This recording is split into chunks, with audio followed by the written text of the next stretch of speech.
2010 की बात है। आईआईटी खड़गपुर, जो इंडिया का एक प्रीमियर टेक्निकल इंस्टीट्यूट है, वहाँ प्रोफेसर आरएनपी चौधरी, जो फिज़िक्स डिपार्टमेंट के हेड थे, अपने ऑफिस में बैठ के एक रिसर्च पेपर रिव्यू कर रहे होते हैं, जो उनके करियर को कम्प्लीटली चेंज कर सकता था। क्योंकि ये पेपर महीनों की मेहनत, कॉम्प्लेक्स कैलकुलेशंस और ब्रेक थ्रू इंसाइट्स पर बेस्ड था, और इसमें एक ऐसी डिस्कवरी थी जो पूरे फील्ड को रिवॉल्यूशनाइज कर सकती थी। लेकिन एक बड़ी प्रॉब्लम थी, ये काम उन्होंने नहीं किया था। कुछ ही हफ्तों बाद junior faculty member A K. Thakur एक फॉर्मल कंप्लेंट फाइल कर देते हैं कि चौधरी ने उस रिसर्च का क्रेडिट चुरा लिया, जिसमें उनका कोई कंट्रीब्यूशन ही नहीं था। इन्वेस्टिगेशन स्टार्ट होती है और खुलता है एक systematic pattern of credit theft, और रिज़ल्ट ये होता है कि चौधरी अपने हेड ऑफ डिपार्टमेंट का पोजीशन खो देते हैं। और ये सिर्फ एक इंसिडेंट तक लिमिटेड नहीं था।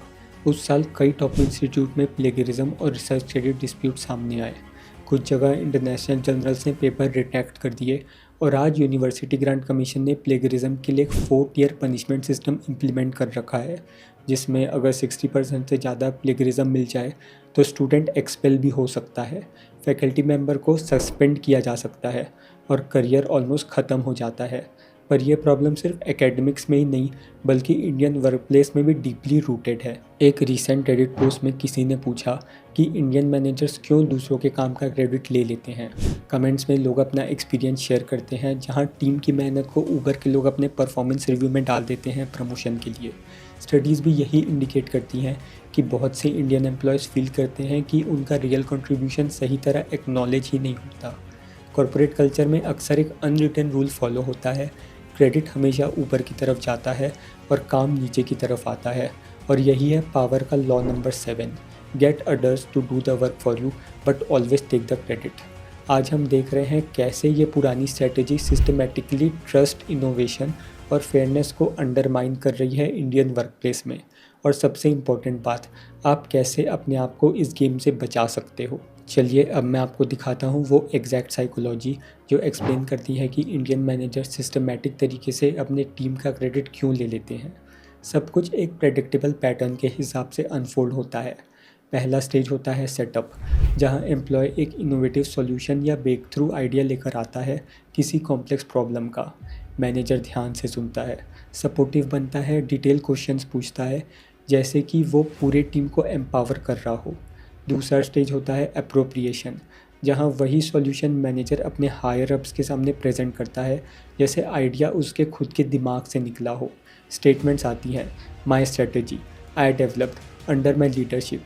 तीसरा स्टेज होता है क्रेडिट लॉक, जहां अगर कभी क्वेश्चन उठ भी जाए तो मैनेजर एक नैरेटिव बिल्ड कर देता है कि एम्प्लॉय तो सिर्फ उसके विजन को एग्जीक्यूट कर रहा था।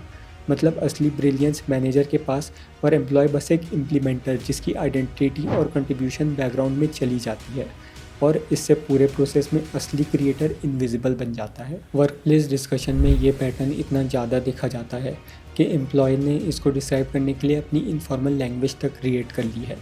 कई लोग कहते हैं कुछ मैनेजर्स जब लीडरशिप की कोर रिस्पॉन्सिबिलिटीज़ जैसे मेंटरशिप या टीम डेवलपमेंट हैंडल नहीं कर पाते, तो जब एम्प्लॉय सॉल्यूशन लेकर आता है तो वो क्रेडिट अपने नाम पर प्रोजेक्ट कर देते हैं। एक्सपर्ट्स इन वर्कप्लेस साइकोलॉजी के हिसाब से इस बिहेवियर के पीछे कुछ मेजर ड्राइव्स होते हैं।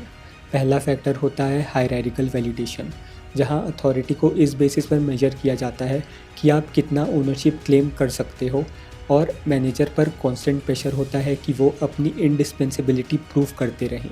दूसरा फैक्टर होता है जॉब इनसिक्योरिटी, जहां कॉम्पिटिटिव इन्वायरमेंट और अनसर्टेन ग्रोथ के चलते कुछ लोग क्रेडिट को एक इंश्योरेंस पॉलिसी जैसे ट्रीट करते हैं। सोच ये होती है अगर मैं वैल्यूएबल नहीं दिखूंगा तो कोई और मेरी जगह ले लेगा। तीसरा फैक्टर होता है कल्चरल कंडीशनिंग, जहां ये पैटर्न इतना नॉर्मलाइज हो जाता है कि चैलेंज करने की आदत डेवलप ही नहीं होती, और जब वो खुद हायर रोल में पहुंच जाते हैं तो वही साइकिल आगे कंटिन्यू हो जाता है। अब मैं आपको दिखाता हूँ एक ऐसी इनविजिबल इंडस्ट्री जो इंडिया में क्वाइटली ऑपरेट करती है, जहाँ ब्रिलियंट राइटर्स सारे क्रिएटिव वर्क करते हैं और पावरफुल फेसेस पूरा क्रेडिट लेकर स्पॉटलाइट में चमक जाते हैं। ये है इंडिया का गोस्ट राइटिंग इकोसिस्टम, जिसका मार्केट साइज़ एस्टिमेटेड है कई 100 करोड़ तक पहुँच चुका है। रियल एस्टिमेट के हिसाब से प्रोफेशनल गोस्ट राइटर ₹2 से ₹10 पर वर्ड तक चार्ज करते हैं। बुक प्रोजेक्ट 30,000 से 2.5 लाख तक के रेंज में होते हैं। स्पीच राइटिंग के कंपनसेशन 10,000 से 50,000 पर स्पीच तक जा सकते हैं और जो टॉप टियर घोस्ट राइटर्स हैं वो साल का 10 लाख या उससे ज़्यादा कमा लेते हैं। इलेक्शन हो या कॉरपोरेट इवेंट्स हो या सेलिब्रिटी मेमोर्स हो, लोग स्टेज पर या फ्रंट पेज पर जिस एलोक्वेंस को अप्रिशिएट करते हैं उसकी बैकबोन अक्सर एक एनोनिमस राइटर होता है। प्रोसेस क्वाइटली अनफोल्ड होता है। पहला स्टेप होता है ब्रीफिंग, जहां क्लाइंट के रिप्रेजेंटेटिव्स होस्ट राइटर को टॉकिंग पॉइंट, ऑडियंस इंसाइट्स और एक स्पेसिफिक टोन कम्युनिकेट करते हैं। दूसरा स्टेप होता है क्रिएशन, जहां राइटर रिसर्च करता है, नरेटिव्स बिल्ड करता है, इमोशनल कनेक्शन डिज़ाइन करता है, कल्चर के रेफरेंस चूज़ करता है ताकि मैसेज इम्पैक्टफुल लगे। तीसरा स्टेप होता है परफॉर्मेंस, जहाँ पब्लिक फिगर स्टेज पर कॉन्फिडेंटली डिलीवर करता है और सब लोग उसके इंटेलिजेंस और आर्टिकुलेशन की तारीफ़ करते हैं, लेकिन असली राइटर का नाम कहीं मेंशन नहीं होता। इस पूरे मॉडल का सेंटर फीचर यही है कि कंट्रीब्यूशन हिडन रहे और रिकॉग्निशन पब्लिक फिगर के पास कंसोलिडेट हो जाए। और ये सिर्फ पॉलिटिशियंस तक लिमिटेड नहीं है, कॉरपोरेट सेक्टर में भी घोस्ट राइटिंग फुल स्विंग में चल रही है। CEO की notes, speeches, business book manuscripts, white paper through leadership, articles, even executives के सोशल मीडिया पोस्ट तक एक perfectly polished public voice create करने के लिए घोस्ट राइटर्स ही बैकग्राउंड में काम करते हैं। पब्लिशिंग इंडस्ट्री के लोग ओपनली एक्नॉलेज करते हैं कि एक घोस्ट राइटर एक बुक लिखकर लाखों कमा सकता है, लेकिन स्पॉटलाइट हमेशा उस पर्सन पे होती है जिसका नाम कवर पर प्रिंट होता है। सोचिए, इंडिया के कुछ सबसे बड़े वेल नोन लीडर्स, जिनको हम थॉट लीडर्स कहते हैं, उनके पब्लिक थॉट्स का सब्सटेंशियल हिस्सा किसी और के पेन से आता है। उनकी बुक्स, उनके स्पीचेस, उनके आर्टिकल्स सब लिखे गए हैं टैलेंटेड राइटर्स के हाथों से, जो अपने आप को बिल्कुल इनविजिबल रखते हैं। एक राइटर जिन्होंने इंटरनेशनल मार्केट के साथ काम करके अपनी monthly turnover multiple times grow किया, उन्होंने बताया कि उनकी राइटिंग ने दुनिया भर में ऑथर्स बनाए, पर नाम उनका कहीं नहीं आता। और यही है पावर के लॉ नंबर 7 का परफेक्टेड फॉर्म, जहां दूसरों की क्रिएटिविटी, इंटेलिजेंस और हार्डवर्क को लेवरेज करके एक स्ट्रॉन्ग पब्लिक रेपुटेशन बिल्ड की जाती है। इकोनॉमिक बेनिफिट्स राइटर को मिल जाते हैं, पर लॉन्ग टर्म फेम, इन्फ्लुएंस और क्रेडिबिलिटी पब्लिक फिगर के पास कंसोलिडेट हो जाती है और असली कंट्रीब्यूटर शैडो में फेड हो जाता है। अब मैं आपको दिखाता हूँ कैसे इंडिया की सबसे बड़ी एंटरटेनमेंट इंडस्ट्री साइलेंटली उन हज़ारों लोगों की मेहनत को ओवर शैडो कर देती है जो हर ब्लॉकबस्टर सक्सेस के पीछे होते हैं। सोचिए, जब आप एक बॉलीवुड फिल्म देखते हैं तो आपको कौन याद रहता है, डायरेक्टर या फिर सिर्फ एक्टर? पर जो आप स्क्रीन पर देखते हैं वो रियलिटी में हंड्रेड्स ऑफ क्रिएटिव स्पेशलिस्ट मिलकर बनाते हैं।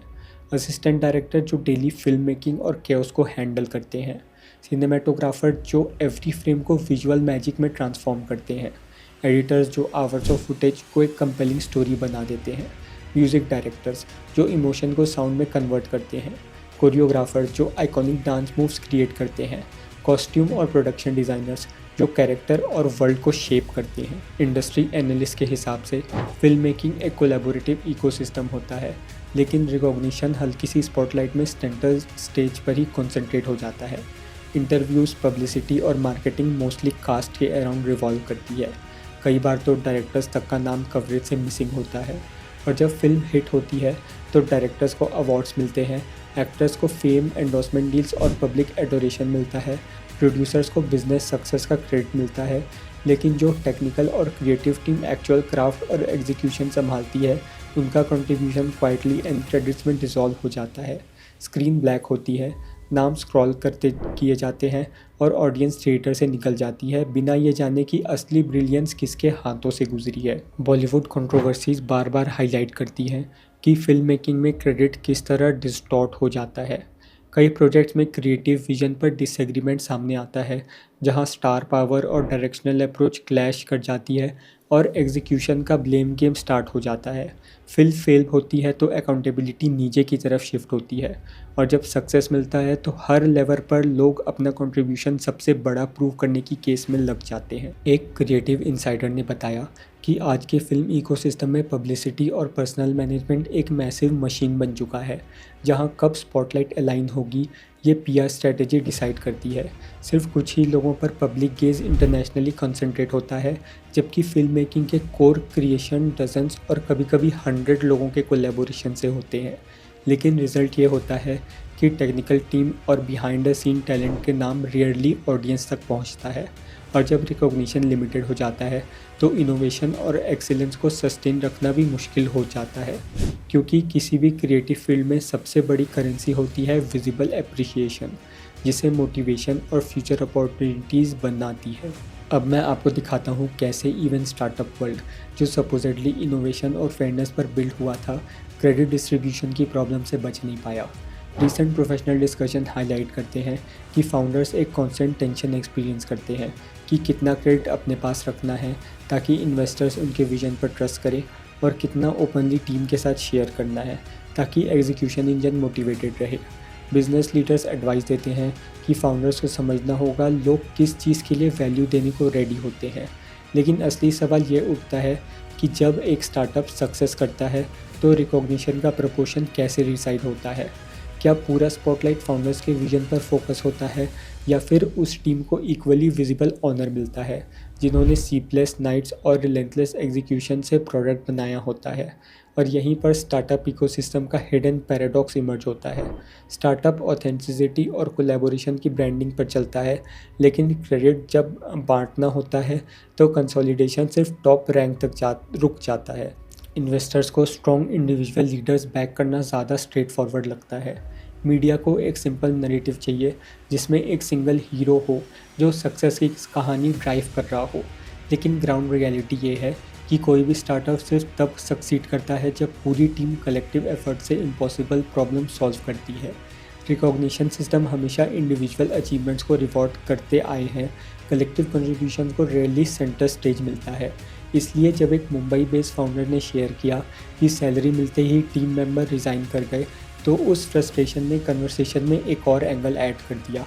टीम का पर्सपेक्टिव से वो कहते हैं कि हमने प्रोडक्ट बिल्ड किया, स्लीपलेस नाइट स्पेंड की, टेक्निकल चैलेंजेस सॉल्व किए, और फिर भी पब्लिक क्रेडिट सिर्फ फाउंडर तक लिमिटेड हो जाता है। फाउंडर्स की पर्सपेक्टिव से वो कहते हैं कि उन्होंने रिस्क लिया, फंड रेज किया और डायरेक्शन प्रोवाइड की।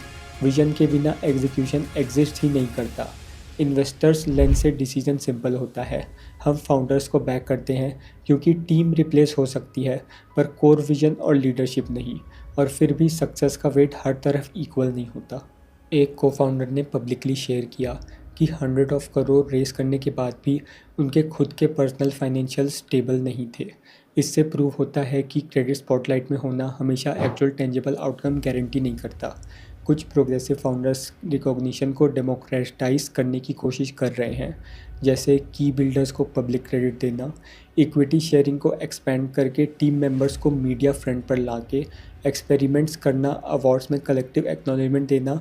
ये सिग्नल करता है कि इंडियन स्टार्टअप कल्चर धीरे धीरे हायरार्की ड्रिवन मोड से थोड़ा कोलैबोरेटिव मोड की तरफ मूव कर रहा है, लेकिन अभी भी ये लिमिटेड स्केल पर है और कई लोग इसको वीकनेस समझते हैं, अवॉइड करते हैं, क्योंकि डोमिनेंट बिलीव यही है कि पावर और क्रेडिबिलिटी तभी बिल्ड होती है जब स्पॉटलाइट कॉन्सेंट्रेटेड हो एक ही फेस पर। अब मैं आपको एक ऐसी कहानी सुनाता हूँ जो हर इंडियन प्रोफेशनल को समझनी चाहिए, क्योंकि ये स्ट्रगल आज भी मॉडर्न वर्कप्लेस में रिपीट होता दिख रहा है। निकोल टेस्ला, एक एक्स्ट्रा ऑर्डिनरी इन्वेंटर, अपने रेवोल्यूशनरी आइडिया के साथ अमेरिका आते हैं और उन्हें थॉमस एडिसन के लैब में काम मिलता है। कहा जाता है कि उन्हें इलेक्ट्रिकल सिस्टम इम्प्रूव करने के लिए एनकरेज किया गया। टेस्ला दिन में 18 घंटे 1 साल तक रिलेंटलेस काम करते हैं और मेजर इंजीनियरिंग इम्प्रूवमेंट डिलीवर कर देते हैं। जब वो अपना प्रॉमिस रिवॉर्ड एक्सपेक्ट कर रहे होते हैं तो उन्हें सिर्फ एक मॉडेस्ट सैलरी इंक्रीज़ मिलता है और कन्वर्सेशन कैजुअली ह्यूमर के नाम पर डिसमिस कर दी जाती है। एडिसन का अप्रोच ये था कि वो ब्रिलियंट इंजीनियर्स को हायर करते और लार्ज स्केल एग्जीक्यूशन में उनके कंट्रीब्यूशन से ब्रेक थ्रूज कमर्शलाइज करते। इससे इंडस्ट्रियल एरा के कॉम्पिटिटिव इन्वायरमेंट में इंटेलेक्चुअल क्रेडिट्स का डिस्ट्रीब्यूशन हमेशा क्लियर नहीं होता था, और कई इनोवेशन जिनके कंसेप्चुअल सीड्स टेस्ला जैसे लोगों से आए, उनके पब्लिक स्पॉटलाइट ज़्यादातर पॉपुलर फिगर्स पर कंसंट्रेट हो गए। टेस्ला ने एसी सिस्टम, इंडक्शन मोटर और वायरलेस कंसेप्ट्स पर फाउंडेशनल वर्क किया, लेकिन उनका नाम हमेशा उतने प्रोमिनेंस पर नहीं रखा जाता जितने उनके कंटेम्प्रेरीज को मिला, और एंड ऑफ लाइफ में टेस्ला फाइनेंशियल स्ट्रगल फेस कर रहे थे। उनकी जीनियस हिस्ट्री में बहुत देर से सेलिब्रेट हुई। आज वही पैटर्न मॉडर्न वर्कप्लेस में रिपीट होता नज़र आता है, जहां इनोवेटिव डेवलपर एक ब्रेक थ्रू सॉल्यूशन बिल्ड करते हैं, लेकिन स्ट्रेटेजिक लीडरशिप के नाम पर उस वर्क को टॉप मैनेजमेंट तक किसी और की कंट्रीब्यूशन बनाकर प्रोजेक्ट कर दिया जाता है। एनालिस्ट हार्ड डेटा और मार्केट इंसाइट डिस्कवर करते हैं, लेकिन प्रेजेंटेशन और रिकॉग्निशन सीनियर अथॉरिटी तक लिमिटेड रहता है। Creative team memorable campaign execute करती है, लेकिन स्पॉटलाइट मोस्टली मार्केटिंग लीडरशिप के पास कंसोलिडेट हो जाता है। पावर डायनेमिक्स में एक फंडामेंटल ट्रूथ ऑपरेट करता है, परसेप्शन रियलिटी से ज़्यादा इन्फ्लुएंस करता है। हिस्ट्री बताती है कि इम्पैक्टफुल कंट्रीब्यूशन तभी वैल्यूएबल बनते हैं जब उसका विजिबल रिकॉग्निशन हो। इसलिए अच्छा काम अपने आप बोल देगा ये अजम्पशन सेफ नहीं होता। आपको अपना क्रेडिट एक्टिवली प्रोटेक्ट करना पड़ता है। प्रैक्टिकल स्ट्रेटजी सिंपल है लेकिन पावरफुल। सबसे पहला स्टेप है डॉक्यूमेंटेशन। हर मेजर कंट्रीब्यूशन का रिटर्न ट्रेस रखो, emails, meeting notes, time stamps. Second step visibility.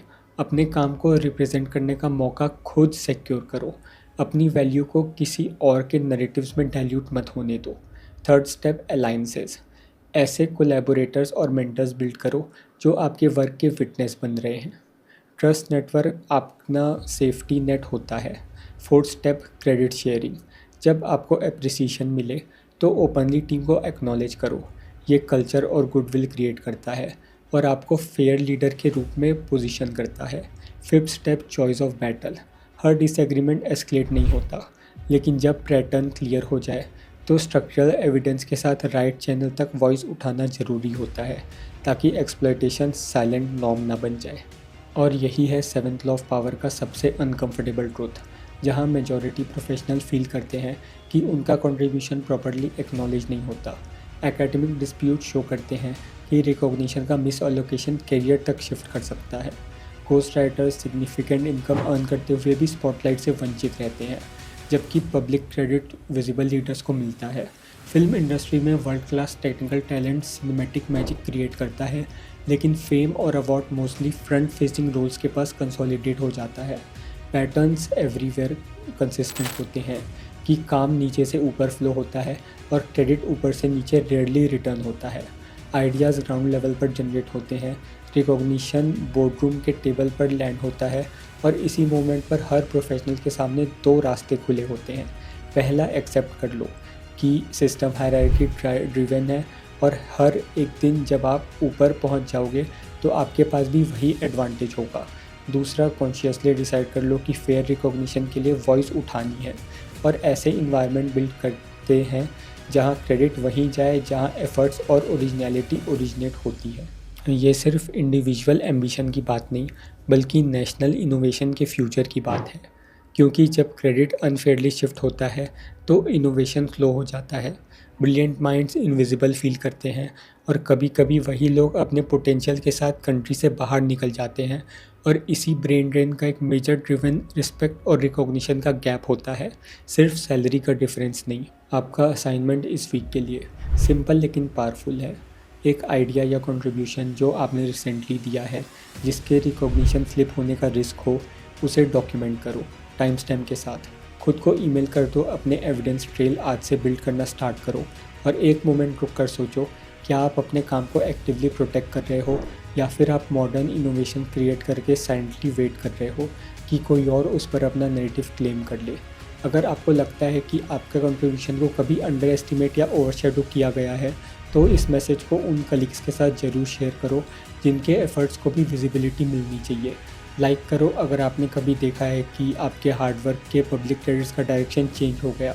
Subscribe करो ताकि आप और ज़्यादा इंसाइट्स पा सको on workplace power dynamics, on career self defence strategy, क्योंकि एक रियलिटी जो पावर रूल हमें सिखाता है वो ये है कि क्रेडिट एक करेंसी है और इंश्योर करो कि आप अपने आइडियाज़ पर किसी और को अनफेयर एडवांटेज लेने का मौका ना दें, जबकि रियल वैल्यू आप क्रिएट कर रहे हो।